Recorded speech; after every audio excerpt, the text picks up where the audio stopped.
Hello, all my incredible people. How are you all doing today? It is me again, and it is the 3rd of July, which is, as you guessed, the day before the 4th of July, which is Independence Day here in the United States, a day that we celebrate our independence as a free country. Doesn't feel very free these days, just because it's like a whole lot of cancel culture, a whole lot of, you can't do this unless you do this. It's very restrictive right now, but what you gonna do, right? I went out and got myself a few sandwiches. And what I want to do here is I want to concoct one sandwich out of these. Now, I know McDonald's has a secret hidden menu, and sorry for the noise, it's my fans right here. Again, it's one of those hot days. Oh, that's distracting. I didn't know I had the boom right there. Oh no. Oh no. Should I edit that out? Nah. We're all people. So, yeah. So anyways, sorry about that. McDonald's boasts a hack menu, secret menu, and it's combinations of different burgers. Now, one of the burgers that's on there is called the CBF, or the chicken butt. Yeah. I don't want to say it, but you get it. The chicken butt, also known in some circles as the McGangbang, but I've never gotten the nerve to ask for that. What I'm doing here is kind of like, I'm recreating the Big Mac, but I'm using 2 McDonald's McChicken sandwiches, and I'm using a burger called a Just a Burger from a place called Whataburger. So this is not technically the McDonald's hack, because I'm using a Whataburger burger. So I'm calling this one the WTF, or the what the fuck, you know what I'm saying. So Whataburger, what the fuck, get it? Alright, so here's what I'm gonna do. I got the Just a Burger, which is a very simple burger. It's a burger and bread with mustard, pickle, and sometimes they put onions, sometimes they don't. This time they don't. But I got a little lettuce and tomato on the sides, which stay a little crisper, longer. It does feel warm to the touch, though. So here's what I'm going to do. Since the McChicken sandwiches already come with lettuce, I'm going to leave those as they are. And I'm going to deconstruct and reconstruct. And how I'm going to do that is I'm going to take the first chicken sandwich. I'm going to take it completely off the bottom bun. Then I'm going to take the Just a Burger. I'm going to take that off its bottom bun and place the McChicken right on top of that.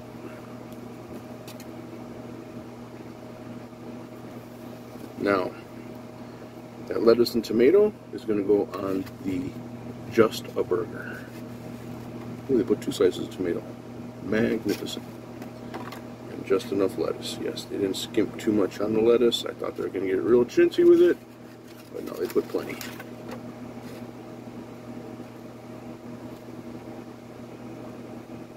This one piece would stop rolling off, I'd be a much happier person. Okay. And then take the top bun off the last McChicken.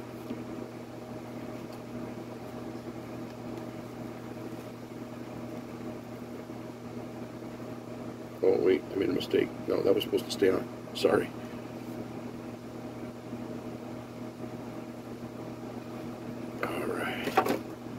Now, the McChickens come with mayo. So I got some spicy ketchup. This is not just any spicy ketchup from Whataburger. This is the limited batch number 2. It has hot sauce in it.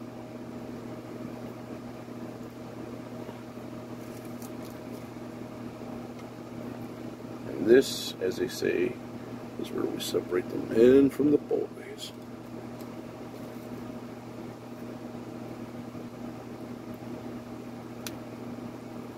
Yeah. Ooh, all right. And here we have the first official taste of the hybrid sandwich between McDonald's and Whataburger. The what the fuck? Oh no. This is going to be a disaster. It's crazy. All right. Look at that. If I can get this in my mouth, it'll be a miracle. Let's eat.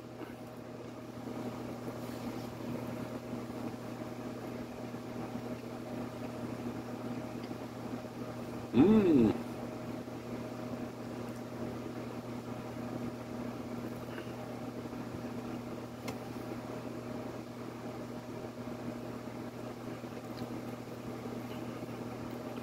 I'm not hating it.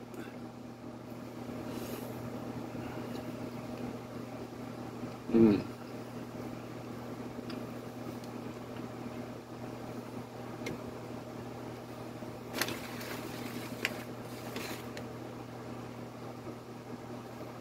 I had to locate something that resembled a napkin. It's right here in front of me. I covered it with the buns. Anyways, so yes, tomorrow's the 4th of July. We're celebrating our independence. Plenty of fireworks, plenty of cookouts, things that make America America. I'm proud to be an American. I love my country. My government, on the other hand, not right now. I promise not to make this a political thing. I really won't. But just, there's like some shady stuff going on in this country. And anyone who lives here has seen it. And if you live elsewhere, maybe you've heard of it or you've noticed it. But something wholly unrighteous is going on in this country right now. Today, I got into a little back and forth with somebody on TikTok. I don't like getting into arguments with people on social media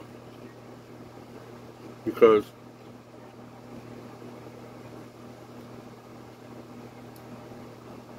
although there is a possibility of changing my mind, the probability is really closer to 0 because I'm not exactly a senior citizen yet, but I'm getting up there in age to the point where it's like my opinion is my opinion and that's all there is to it. But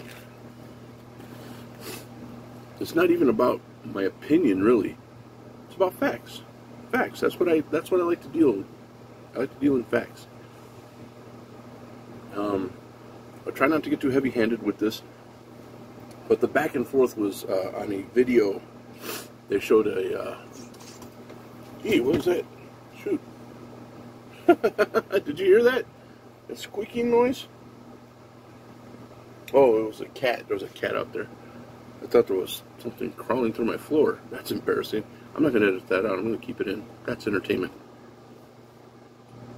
So, anyways, sorry for the dimming of the lights, too. My window unit likes to go on and off. Anyways, it was a video of a guy who hadn't seen his mother in 8 years, and he met her at the border wall.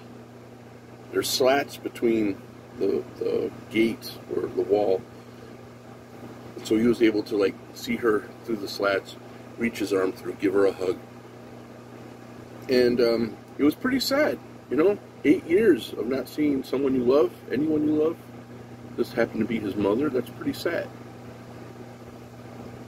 Somebody else on there commented, well, somebody on there said something like, if you think that wall belongs there, or if you're okay with the wall being there, then you are what's wrong with this country. And another person commented just a laughing emoji, like they found that comment funny. So then everybody started wailing on this dude, you know. I guess the guy owns a dog. The dog is in his profile picture. But they were saying things like, you know, it's going to be funny when your dog dies. Or you wouldn't be that way if it was your family there. You wouldn't feel that way if, you know, you had to go through this. You wouldn't, you know, everybody comes out with the same generic responses. It's a knee-jerk response to a sad situation. The fact is, the situation is sad.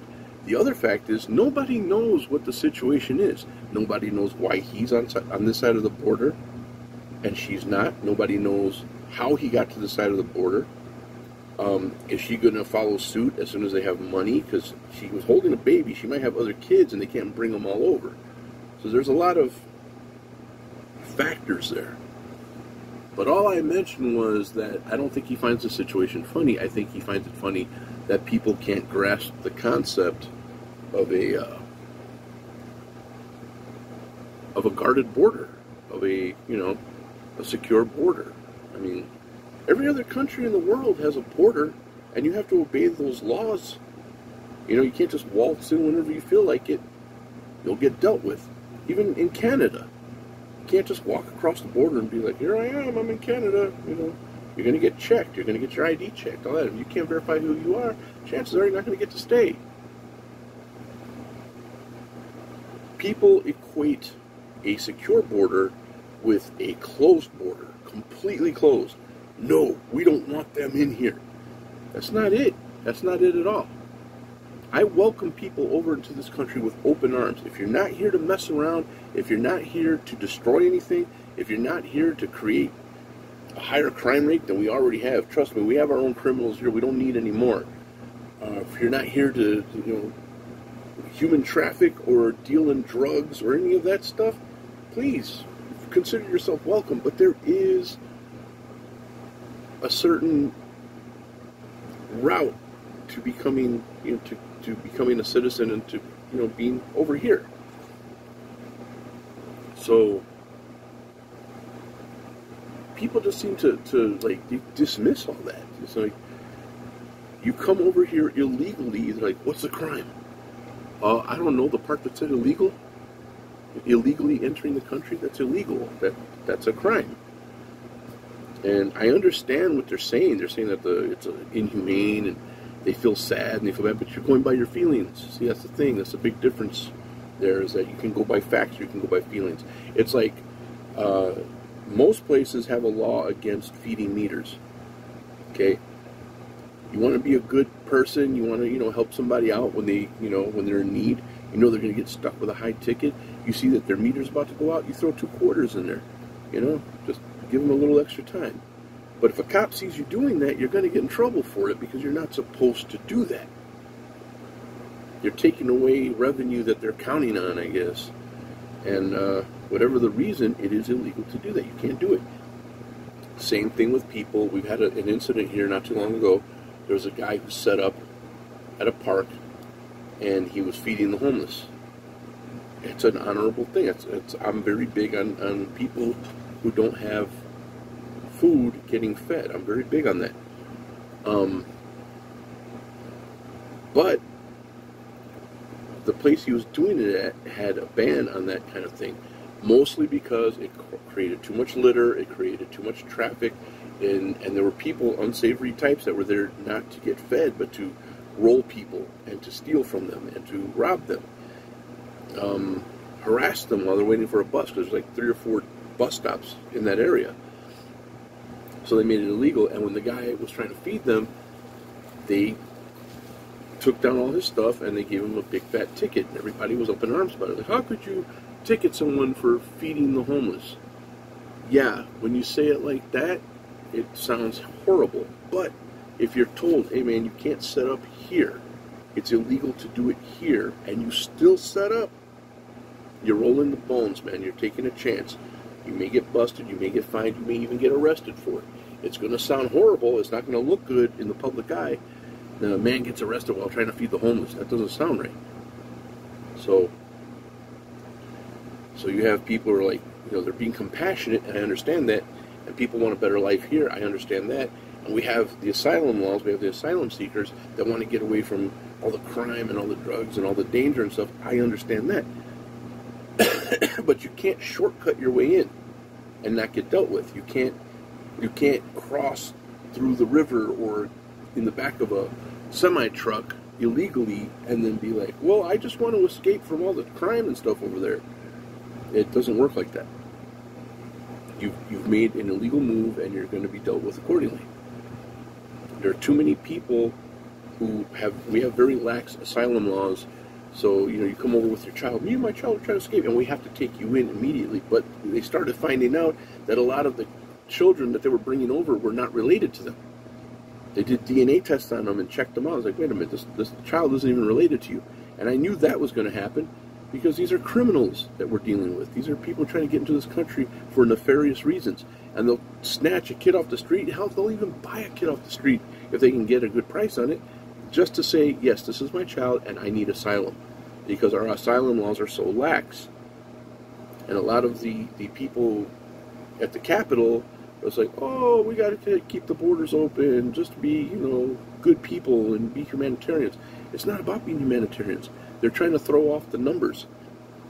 Once they get them over here, they give them the right to vote. I'm sorry, but, you're going to, some of you may see this video and think, wow, man, you're a real hateful person. I am not a hateful person. I just think that our laws and our rights and all the privileges that are afforded U.S. citizens should be strictly for U.S. citizens. That's how I feel about it. If I went to a club, an exclusive club, and I was visiting, I said, okay, all members get $100 every time they come and visit. I'll stand in line. All right, where's my $100? Are you a member? Well, no, but I'm here, so I should get $100 too. Well, no, you have to be a member to get the $100. Wow, that's not fair. I'm here. I'm here, though, right? I'm here. Doesn't that count? No, it doesn't count. And I don't even want to get into the whole, what this place used to be, okay? I have relatives that were here when this was Mexico, and they stayed here when the border was redrawn and this became the United States, so they're here.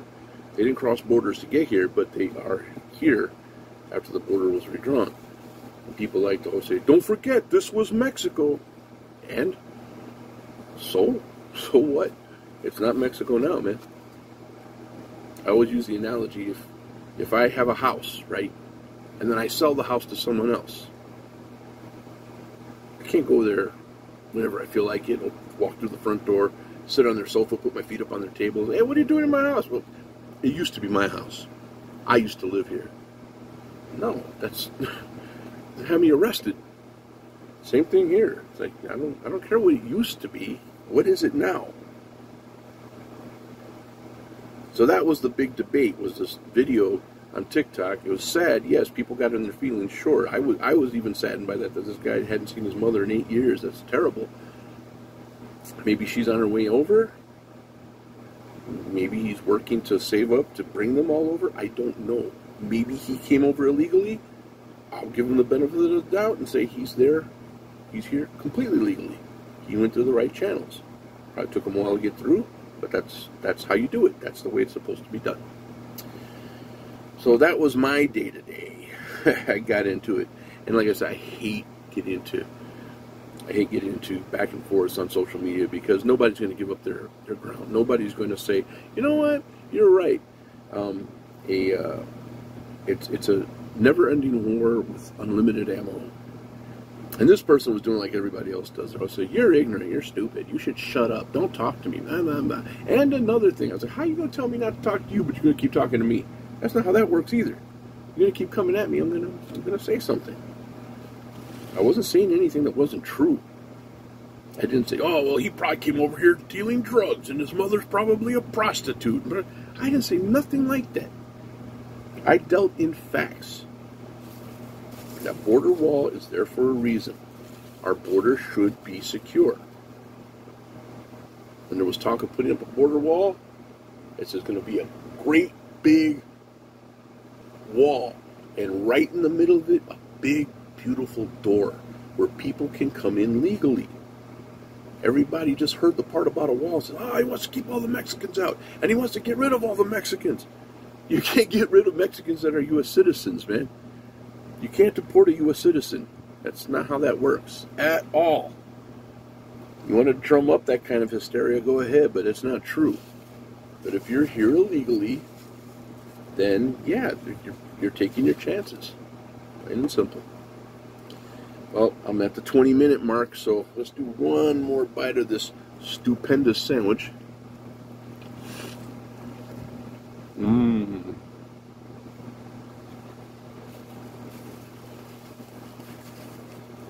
Mmm.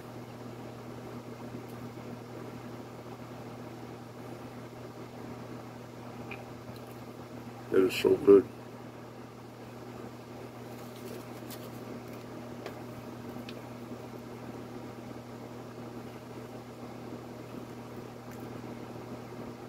Well, guys, that's it for now. Thanks for hanging out with me for a little bit. Have a very happy and safe Independence Day. God bless you. And God bless the people who are trying to find their way into this country. May they find their way through legally, safely, unhindered. That's what I ask. Keep the children safe. Just had an incident here a few days ago. Very sad. 42 people found dead in a tractor trailer. Terrible, man. I'll never understand that. I'll never understand that. It's terrible. God bless their families. I pray for each and every one of them. That's sad. That's truly sad. But all of you, take care. Stay fed, stay blessed, and I will be back as soon as possible.